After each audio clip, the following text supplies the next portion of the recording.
नमस्कार दोस्तों, आपका मेरे चैनल वंदना सिंह ऑफिशियल में हार्दिक स्वागत है। दोस्तों, आज हम बात करेंगे सुख सौभाग्य की वृद्धि करने वाले व्रत आंवला नवमी या अक्षय नवमी की। आंवला नवमी कब है, जानिए इसके तिथि, शुभ मुहूर्त और महत्व क्या है। अक्षय नवमी को आंवला नवमी कहा जाता है। इस दिन भगवान विष्णु के साथ आंवले के पेड़ की पूजा की जाती है। दोस्तों, सनातन धर्म में आंवला नवमी का खास महत्व है। ज्योतिष पंचांग के मुताबिक हर अक्षय नवमी कार्तिक मास के शुक्ल पक्ष की नवमी तिथि को मनाए जाने का विधा है। इस साल अक्षय नवमी का व्रत 31 नवंबर को किया जाएगा। 30 नवंबर को नवमी तिथि है, लेकिन वो सुबह 10 बजे से लगेगी, तो उदया तिथि के अनुसार हम 31 नवंबर को ही इस व्रत को करेंगे और त्यौहार मनाएंगे। वहीं आपको बता दें कि इस दिन भगवान विष्णु की पूजा अर्चना की जाती है। ऐसा माना जाता है कि अक्षय नवमी के दिन ही से सतयुग की शुरुआत हुई थी। वहीं इस दिन किया गया पुण्य जो होता है, जो दान करते हैं हम या पुण्य जो व्रत वगैरह करते हैं, उसका अक्षय फल देने वाला माना जाता है। अक्षय नवमी का संबंध आंवले के पेड़ से। इस दिन आंवले का सेवन करना, भगवान को आंवले का भोग लगाना, आंवले के पेड़ के नीचे भोजन बनाकर खाने से अच्छे स्वास्थ्य की प्राप्ति होती है। व्यक्ति दीर्घायु होता है और परिवार के सभी व्यक्ति दीर्घायु होते हैं। किसी की अल्प मृत्यु नहीं होती है। वहीं इस दिन गुरु कर्क राशि में संचरण करके हंस राजयोग बना रहे हैं। तो चलिए जानते हैं हम कि अक्षय नवमी की तिथि और शुभ मुहूर्त क्या है। दोस्तों, वैदिक पंचांग के मुताबिक कार्तिक के शुक्ल पक्ष की नवमी तिथि का आरंभ 30 अक्टूबर 2025 गुरुवार को सुबह 10:07 से होगा, जो अगले दिन 31 अक्टूबर 2025 शुक्रवार को सुबह 10:05 पर खत्म होगी। ऐसे में उदया तिथि को आधार मानते हुए इस बार अक्षय नवमी 31 अक्टूबर 2025 को मनाई जाएगी। दोस्तों, अक्षय नवमी पर पूजा का शुभ मुहूर्त 31 अक्टूबर 2025 शुक्रवार को सुबह 6:30 यानी 6:37 से लेकर सुबह 10:05 तक रहेगा। ऐसे में आंवले के पेड़ की पूजा करें और भजन के लिए 3 घंटे 25 मिनट का समय मिलेगा। तो दोस्तों, आंवला नवमी का बहुत ही महत्व है। इस दिन भगवान विष्णु और आंवले के वृक्ष की पूजा अर्चना करने से सुख समृद्धि की प्राप्ति होती है।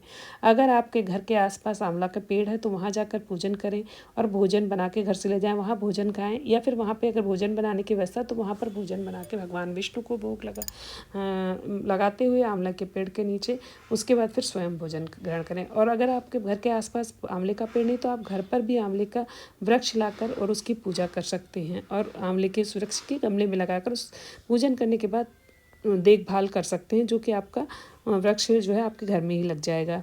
और शाम को भी भगवान कृष्ण के और विष्णु भगवान, माता लक्ष्मी के और सभी देवी देवताओं के आगे आंवले का भोग लगाना चाहिए, आंवले का दीपदान करना चाहिए और भगवान के भोग को और प्रसाद को भगवान को समर्पित करते हुए फिर खुद समर्पित करना चाहिए और विष्णु सहस्त्र नाम का पाठ करना चाहिए, विष्णु चालीसा का पाठ करना चाहिए, राधे कृष्ण नाम का निरंतर जाप करना चाहिए।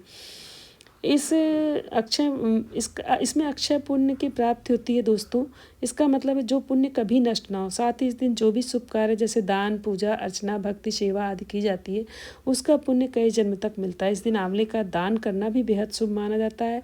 ऐसा करने से इंसान की हर मनोकामना पूरी होने की मान्यता और जीवन के सारे कष्ट भी दूर हो सकते हैं। मान्यता है कि इस दिन किए गए दान पुण्य कार्यों का अक्षय फल प्राप्त होता है। तो हमें जितना हम दान कर सकते हैं, जितनी हमें हमारे अंदर सक्षमता है, तो हम उसे किसी न किसी रूप में किसी को दान करें। आंवला नवमी के नाम से प्रसिद्ध है ये नवमी, तो इसलिए आंवले के पेड़ की पूजा और स्नान, आंवला का खाना और आंवले का दान करने का अक्षय पुण्य प्राप्त होता है। और ये आंवला तो कोई भी दान कर सकता है, इतनी कोई महंगी चीज़ नहीं है कि जो हम उसे खरीद के ना सकें या हम उसका दान ना कर सकें। दोस्तों, हम दान के 4 प्रकार हैं, जैसे कि औषधि का दान, मतलब किसी बीमार व्यक्ति को हम अगर दवाइयाँ दिलाते हैं, दवाइयाँ खिलाते हैं। भोजन का दान, या कोई भूखा व्यक्ति है तो हम उसे भोजन का दान कराते हैं, या किसी ब्राह्मण को भोजन का दान कराते हैं।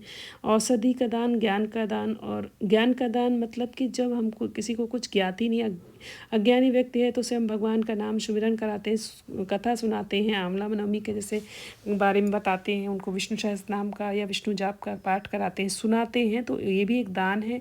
या किसी भी खतरे में पड़े हुए, डर से मुक्ति या खतरे में पड़े व्यक्ति को शरण देना, यानी अभय दान। तो इस तरह से हम भांति भांति प्रकार से दान क्रियाएँ करके आज इस अक्षय नवमी के दिन अक्षय फल प्राप्त कर सकते हैं। भगवान कृष्ण की, भगवान विष्णु की, राम जी की कृपा प्राप्त कर सकते हैं। हम उन्हें भोग में पूड़ी, खीर, फल या मिठाई आदि का भोग लगाते हैं। वैसे भी कान्हा जी को जो है दूध का बना हुआ भोग, खीर वगैरह बहुत पसंद है, तो हम उन्हें इसका भोग लगाते हैं। लेकिन साथ में हमें हर जगह आंवले का दान जरूर करना चाहिए। आंवले का दीपदान भी करते हैं, मतलब आंवले में ही एक छोटा सा खोखला करके उसको उसमें दिया घी का दीपक रख कर उसका भी दान करते हैं, जिससे कि नदी में भी प्रवाहित करते हैं इस तरह से करके।